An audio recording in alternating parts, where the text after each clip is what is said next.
What's good, everybody? Welcome back to the Chico MMA channel. This is like comeback number 3 of me of the channel, and I know it's been like three or 4 months now since the last break. I've taken like 2 or 3 breaks off of this channel now, and listen, school is hard.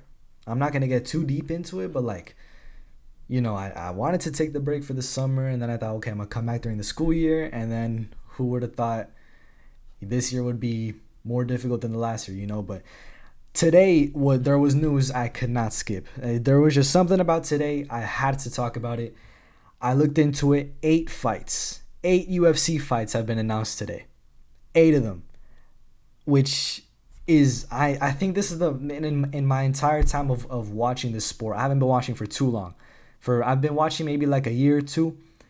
In that entire time, I don't think I've ever seen 8 fights or more than 8 fights get announced in one day. This isn't even in one day, not even 24 hours. This is like within maybe 12 hours. So I got this video here of Dana White. He announced 2 pretty big ones.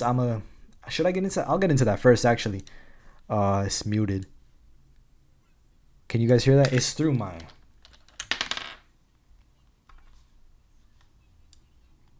I'll leave it like that. So that's Stephen Wonderboy Thompson, Shavkat Rakhmonov. Some of you might not know this, most of you probably do, but if you've seen that Wonderboy interview, I don't know if you guys could hear that. He announced Wonderboy versus Shavkat Rakhmonov. I hope you could hear that. But pretty much in an interview from like maybe a year ago, Stephen Wonderboy Thompson, he said that the UFC did offer him Shavkat Rakhmonov, and he said that he told them no. He didn't want to fight him, which, fair enough. He's, Stephen Thompson on the older side. He's just trying to have fun with the rest of the years left. He's got very few years left in the sport. He doesn't got a whole lot of time left. So what's really the point in fighting the upcoming undefeated finishing machine guy, So there's that. But who would have known? Who would have thought? Wonderboy has now changed his mind, and he's fighting Shavkat Rakhmonov. Now, the thing with this fight, I do feel like there was a bit of pressure from the fan side. If you all know what I'm talking about with the whole Michel Pereira pulling out of their fight. Michel Pereira missed weight. They were supposed to fight at 291 with Wonderboy. He missed weight by 3 pounds. Wonderboy said, I don't want to fight him. I don't care if it's the purse replacement. He pulled out of that fight. The fight was off, right? The day before happened. This is weigh-in day. So this is the day before the fight was meant to take place.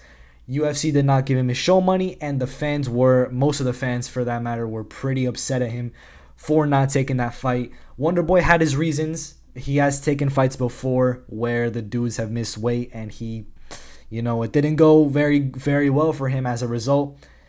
Didn't happen with the Darren Till fight. He missed his title shot. That's a pretty big opportunity blown, and maybe it would have been different. Maybe because it was a pretty close fight, if I do remember correctly. It was a close decision, and he lost it. Maybe things would have been different if Darren Till hadn't missed weight, or if Wonderboy didn't take that fight. So then there's pressure from the fans. There's, you got guys like MMA Joey saying, we have to cut Wonderboy. He's ruining the sport.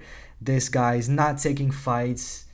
A bunch of things that people say about every other welterweight, but for some reason, Stephen Thompson is like the guy everybody wants to go after.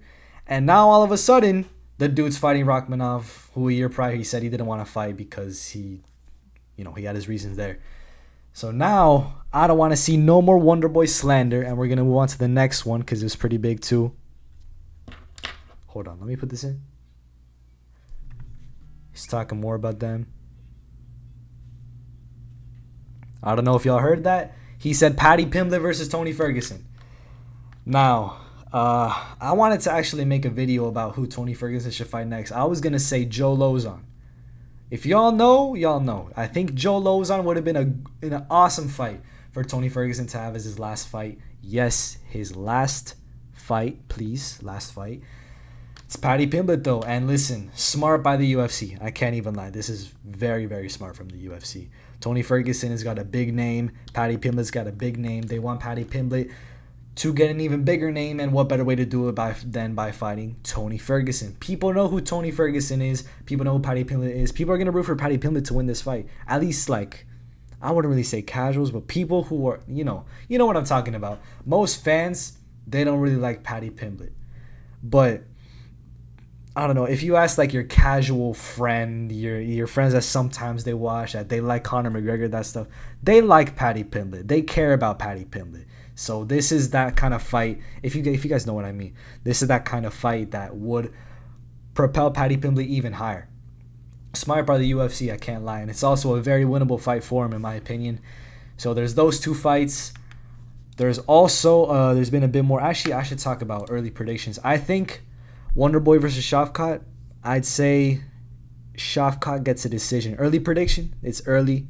This could change. I could say Shavkat finish eventually, but I think right now I'm more inclined to believe it'll be a decision.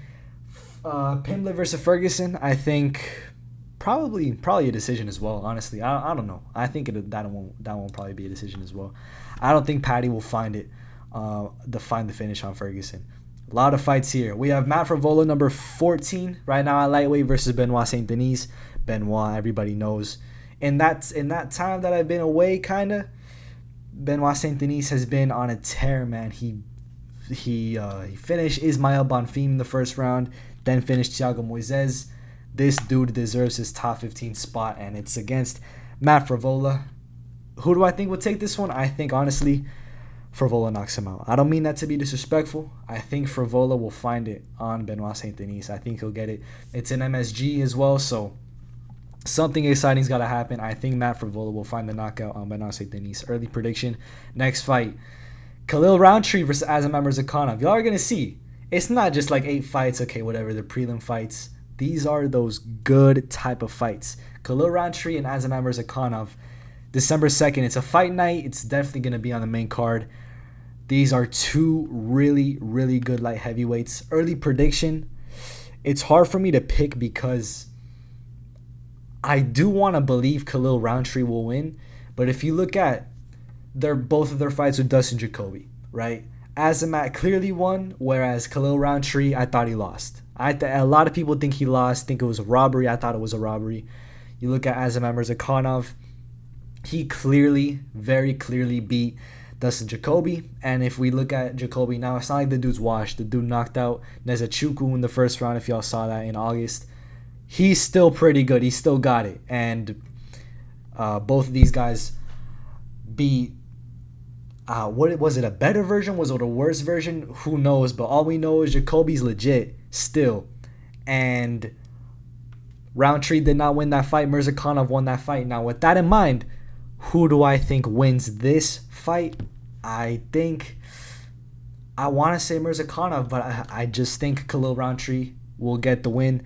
I think he'll get it done by decision. Again, it's early prediction. I got to watch maybe some tape before I really make a true prediction, but right now I'm thinking Khalil Roundtree takes this one by decision.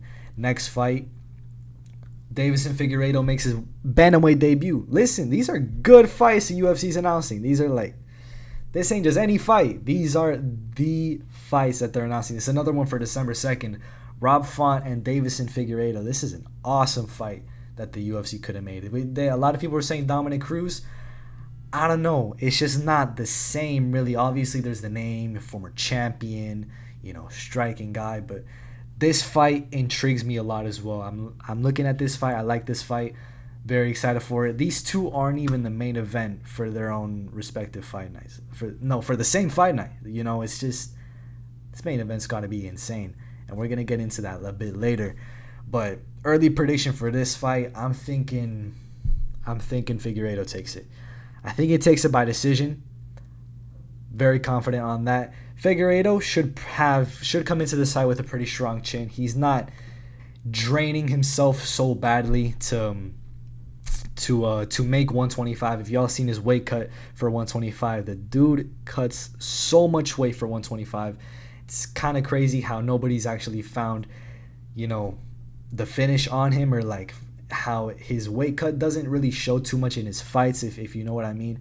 At bantamweight, this dude's gonna be just different. He's gonna feel so much better. Weight cut's gonna be so much easier. You look at fighters, they talk about, oh, that last pound is so hard to cut. Oh, the 3 pounds is so hard to cut. Figueiredo has to cut 10 pounds less. That's going to play a factor into this fight. It's going to play a role into this fight. I think he'll beat Rob Font by decision. I don't think he'll knock him out. That's just my pick. That's my pick. Early prediction. This poster came out as well. It looks pretty nice, actually. Gonna get into the next fight. Another good one. Jake Matthews and Michael Morales. This one takes place in November. Early prediction. I want to say Michael Morales takes this one. I'm kind of confident in that. But Jake Matthews got a chance. He's got a chance at winning this fight. He has a chance, but I'm more inclined to say Michael Morales, my bad, at this point. Another one for December 2nd. Jared Cannonier, Roman Dolidze, number 4 versus number 8. This isn't the main event either. That's what I'm talking about. December 2nd. Something's going down December 2nd, and we've already got a pretty good look at that. Jared Cannonier. This dude wanted to fight for the title. This dude was saying, I want Sean Strickland rematch for the title. And he's fighting Roman Dolidze, who on paper, is coming off of a loss against Marvin Vettori. I say that because I think he got robbed. Say I'm wrong all you want. I think he got robbed. But this fight is interesting. It would have made much more sense if Dolidze had actually got the win over Vettori, like if the judges gave it to him. I don't know. I think if Cannonier wins this one, there's no doubt who comes next after Dricus fights for the title. And it's going to be a fun fight as well. Listen, these dudes are both killers. They're both killers, I'm telling you, but they just haven't shown it in their more... That's cap. Cannonier did show it against Vettori, actually. These dudes are killers. They are. And this should be violence. I hope it's violence because there's a good chance that this fight does end up being boring or just straight up mid. But should be violence. I hope it's violence. And then there's this fight. Not as big as the other ones, I'll tell you, but it's definitely a fight. Who do I think wins this one? I just haven't seen enough of both of them. I saw their last fights, and that's kind of it. I think... I haven't seen enough of Montana De La Rosa to make a prediction on this fight, so I won't make a prediction there.